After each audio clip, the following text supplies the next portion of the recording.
Hi everyone. I thought I'll make a very small video on the future of circuit design. What I think could be the future of how we design circuits and how we design circuits might evolve probably in a few years or in a decade or two to come. Now, this is based on entirely my experiences, and also I'll very briefly talk about how the world was when I graduated out of college. This is more than 15 years ago. Okay, so I thought it's an interesting thing, especially for Gen Z students who are graduating out of college now or who have already graduated a year or two before. Okay, I thought it's something very useful for you guys to understand. Now, again, before we begin this video, since I said it's mostly about how I have evolved with my life, so again, these are not rules that applies to everyone. So everyone's life is, it's different. So as this a great thespian of finer arts, Mia Khalifa had said that life is subjective. Okay, it's very different for a different person. So there is no one moral standards by which you can judge everyone's life. So I'm just saying this before I start this lecture. Now, with that introduction, I just want to start this lecture by giving you an idea that roughly, since I'm mainly focusing on Gen Z, I'll focus on one generation before you, that is the millennial generation. So, students who graduated out of college, say in say 2000s, mid 2000s to late 2010s, mid 2000s to mid 2010s. Okay, say 2005 or yeah 2005 to 2015. So this generation can be called as the age of wireless connectivity. Okay, when we graduated out of college, we were graduating into a new age of new innovations. Mainly, they were all focused towards wireless connectivity. Now, you guys, when you are graduating out of college, the Gen Z, you are now graduating into a new era of autonomous intelligence. Okay, the idea of intelligence existed before, but now we actually have products which can emulate or which at least has the promise of emulating human level intelligence. Now, with that introduction, let's talk about the age of wireless connectivity. So, as I said, every generation when you graduate out of college, you are graduating into a new world where big problems are being solved, and you get to be a part of those innovations. And 10, 15 years down the line, you see that the ideas you might have worked as an engineer, you might have done a PhD in a certain topic. All of this, all of your contributions would have indirectly or directly impacted the world that you are graduating out of. Okay, and it's going to usher us into a new world. So you are going to set up a new world for the future generations. And now, probably after 15 years, since I graduated out of college, I can now look at it and see it from a nice vantage point. It's been like, so I've been a part of industry and worked on wireless technologies. And then now we are seeing a new age, which is one age has led to a different age of intelligence. And it's a very interesting trajectory to look at it. Okay.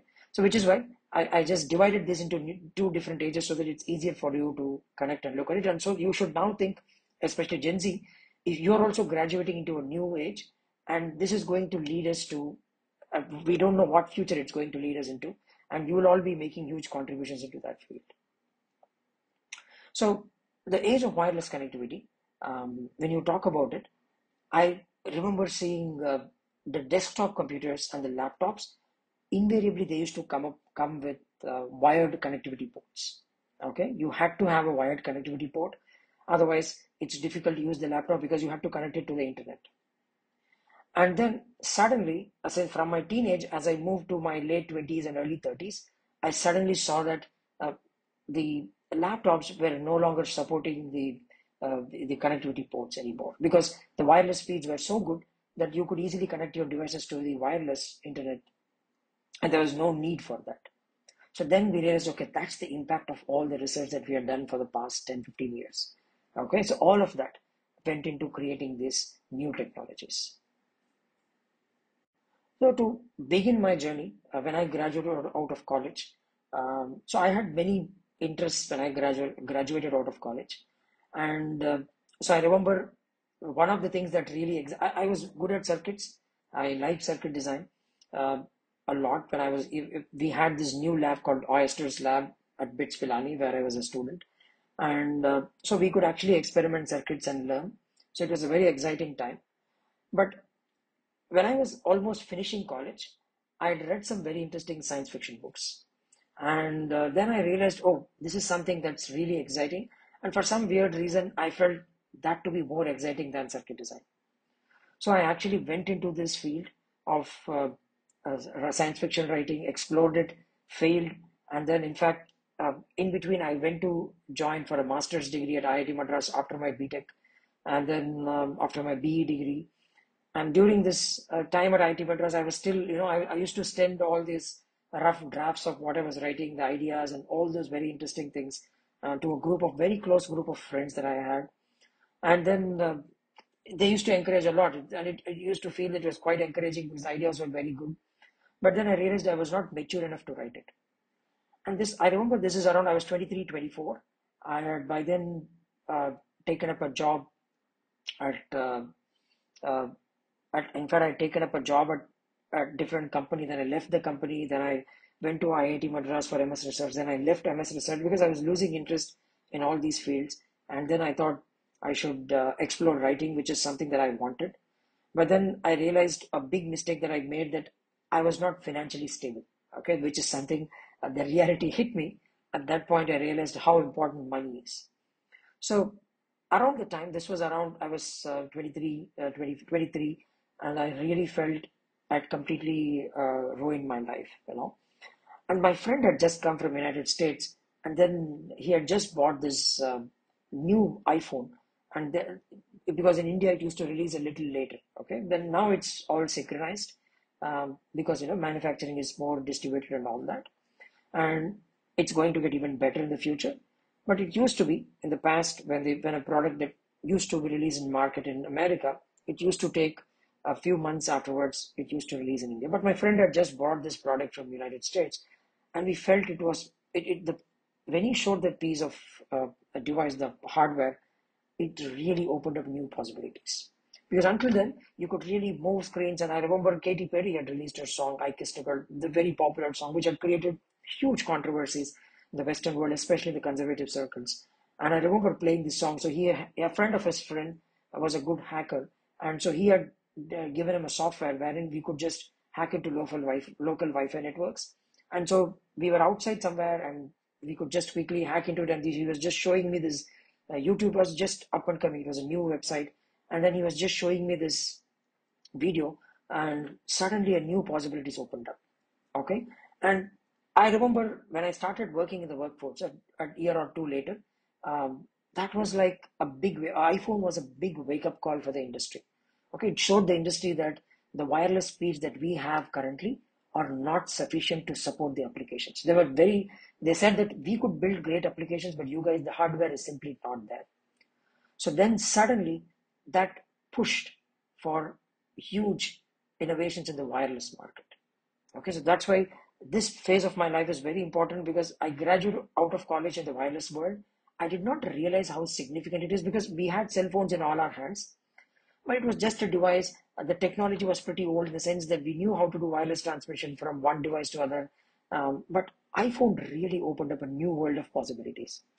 Until then, phones were mainly used for texting and messaging and voice calls.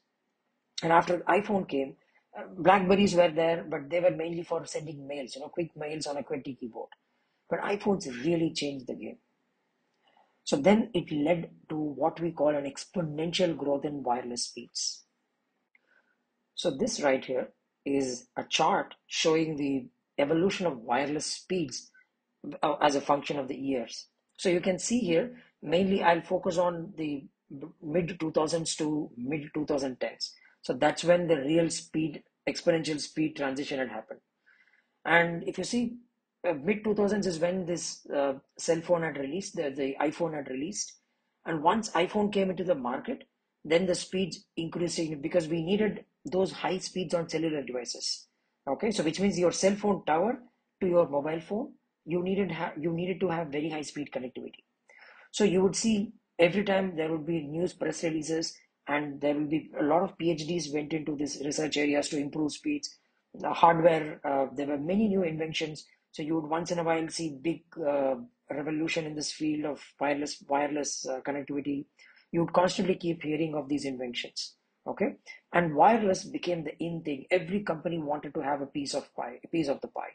Okay, and from 4G. In fact, India, we had 4G after 2000 in 2010s, and 4G was a monumental shift in the way we started connecting. So everything that we were using on laptops suddenly moved to your cell phones.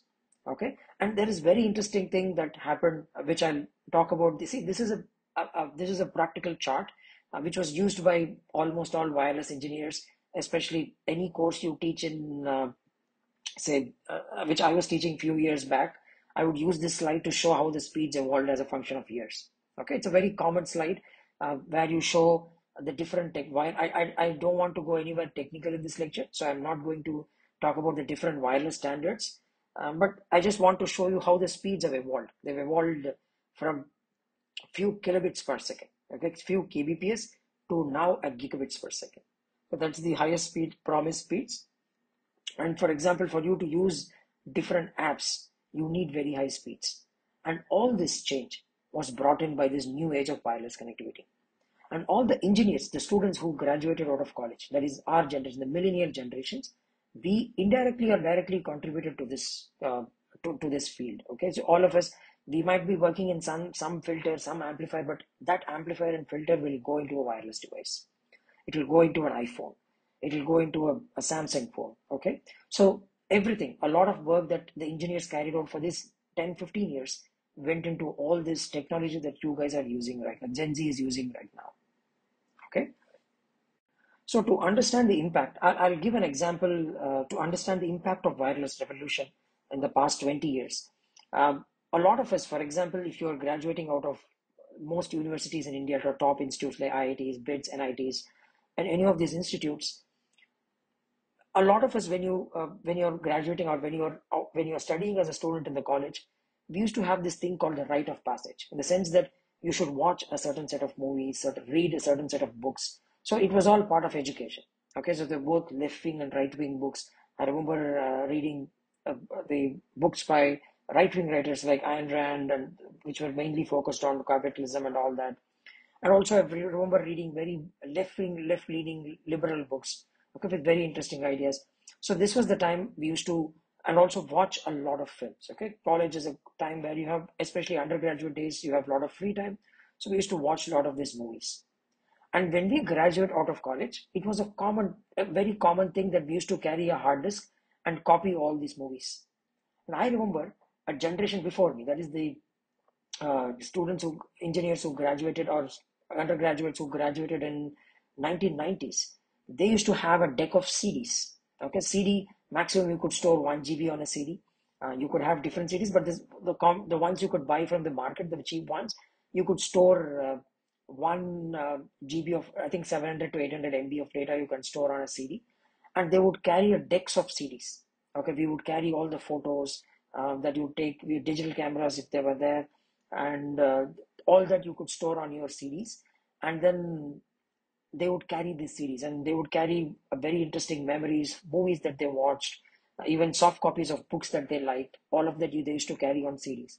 When it came to my generation, memories had significantly shrunk. Okay, so memory was other thing, which was, it is an evergreen field which has been shrinking from 1980s, when the first computer, Macintosh, were publicly released. And then we saw an exponential decrease in the size, memory size. And then from floppy disks, they came to CDs. From CDs, we came to hard drives, the pen drives, as they were called. Something that size of your thumb could carry much more data than 4 or 5 CDs. Okay, so the memory shrinkage had happened. By then, semiconductor memories were taking over.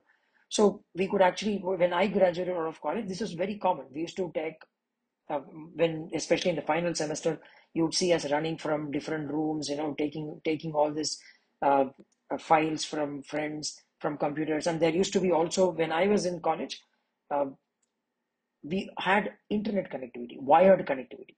Okay, so I think that is something I didn't mention in this video, but a generation before me, say students who graduated in 1990s, a lot of them graduated into an era of the internet. Okay, that's when internet really exploded. See, Google came in late 1990s, and so 1990s internet really exploded. So all the engineers who graduated out of college, they were mainly working on the wired connectivity. Okay, connecting devices so that everybody can be connected. So that was the main goal. Okay, so digitally you could be connected, and so we had, when I was in college, we already had LANs. Okay, we didn't have wireless LAN, we had LANs. So we could be connected through wires. So if I want to say watch a movie in my house, it was difficult on a wired connectivity. So I had to take this data out through a hard disk, and then so that I can watch it at any of at my own comfort in my own home. Then you realize a generation afterwards. I mean, this was something that I was doing in college. This was in late 2000s. Suddenly, within a few years, all of this changed. So, within a few years, all of this changed because now we were entering a new world where anywhere you could access internet. That's what wireless connectivity enabled. As I said, when we looked at iPhone, it immediately opened up. I remember talking to my friend when he first showed it to me. I said, "My God, this is opening up a whole world of possibilities." Because I told him that because at that time I used to have a hard disk which a friend of mine had gifted me, and this I used to have all my favorite movies copied onto that hard disk. Okay, I told him, okay, if you can connect and watch anything at any point, you will no longer need this hard. I will no longer need this hard disk. Okay, if the wireless speeds increase, so then slowly within a decade in 2000, mid 2010, 2015 onwards, uh, we suddenly started seeing uh, a new wave of wireless technology, a new wave of wireless applications called the age of streaming. Okay, so you started having movies, everything on demand. So you could access any movie anywhere. Okay, because now you could connect to any device anywhere in the world. Uh, so then the age of wireless streaming is a step change, a quantum leap in terms of technological innovations. Okay, so that was the big change. So when I was graduating out of college, we used to run from hostel to hostel, room to room, looking for these good movies. Or I used to wait on DC Plus, the LAN network, and then copy all the movies necessary. Or in case if I don't find some movie in a if some laptop is not connected to the internet, we would run to that friend and tell him that, oh, you had this movie, I watched it in your room some time back. I want that movie. Do you have it? All of that is gone now because we knew the students who are graduating after 2015 no longer need to do that. Okay, you knew that you can access any movie anywhere because there were a host of streaming services and you could always find these movies on the internet. Okay, so that was completely gone. So look at the change that is happening over time. So if you see engineers who graduated in 1990s, they used to carry with them a set of books, a set of CDs, which would be movies and books and movies. And I mean, these are all important uh, uh, pieces of knowledge, which will be very helpful in your expansion of your worldview. So we used to carry all that. All of that changed completely. And then another thing was happening, which is the age of social media. As internet started connecting devices, it was also connecting humans. So then we started interacting through social media. I was not on, so I was pretty late. In fact, I started using LinkedIn only when pandemic struck, which is after 2020. Until then, I was never active on any social media platforms because I was not really the social media kind of person. So it's only after 2019, 2020, YouTube and LinkedIn I started using them. Okay, so but this had ushered the wireless connectivity had ushered into us into a new age of social connectivity, social media, and the age of streaming. Okay, so you no longer had to store movies, and then you could actually connect and express your thoughts easily on the internet, and anybody could see that. Okay, and then it's not just your thoughts; you could also transmit videos simultaneously. You could picture yourself and then uh, transmit that simultaneously. And all these were enabled by the new age of the wireless innovations. So now back to this, the idea of streaming and social media. So I remember when the internet, the wireless connectivity came, especially when YouTube came in 2000s, late 2000s. All the lectures, lectures of MIT, lectures of professors from different American colleges, and slowly IIT started uploading their lectures on YouTube. So we started seeing information that is already available across the world now starting to appear on the internet. Okay, now because we had a platform where we could share and view information, so we started seeing this information appearing on the internet. Okay, so then suddenly we were consuming the content, and this happened for some time. And after a point of time, when social media became more popular, then it led to content creation. Okay, so this after 2015 onwards, I mean, content creators were existing in before that, but after 2015 it became a new buzzword. Okay, so that's why if you see millennials, a lot of millennials don't take content consumption, content creation too seriously, because when we graduated out of college, all of these things didn't exist. YouTube itself was just an up and coming social media platform. Okay, so YouTube, I remember, was famous for pirated films that you could actually, take a go to a theater, and I remember some of them would record on a this very low quality digital cameras and then upload the film on the internet on YouTube, and suddenly I remember a lot of college graduates used to watch it. Okay, so it was a platform like that, and then slowly it turned into, as connectivity increased and everything, we started audiences starting creating their own contents. Okay, so until then, all the content that existed already, lectures and all of that, started to appear on the internet. Okay, then after that, when social media economy and everything, social media started taking over, you started seeing this new phenomenon of content creation, a new content that is being created, that started appearing on the internet. Okay, so we had these creators, influencers. These things, these words didn't exist. Just if you just think about it, they didn't exist even 10 years ago. Okay, and suddenly all of these words became the common thing now. So that's the impact. So when you look at it now, if when I'm looking at it now for nearly after 15 years, it looks like a completely different world than what I had graduated into. Okay, and indirectly or directly, we were part of these innovations. Okay, if I was working on PLLs, I knew those PLLs went into wireless devices. I knew the PLLs that I had done, and some company had gone into a cell phone device, which probably is an iPhone device, which is an iPhone chip. Okay, so that's the impact that we have, engineers have. When you graduate out of college, don't think that you're just doing some random work. Everything that you do is going to completely revolutionize the way other humans experience the world around them.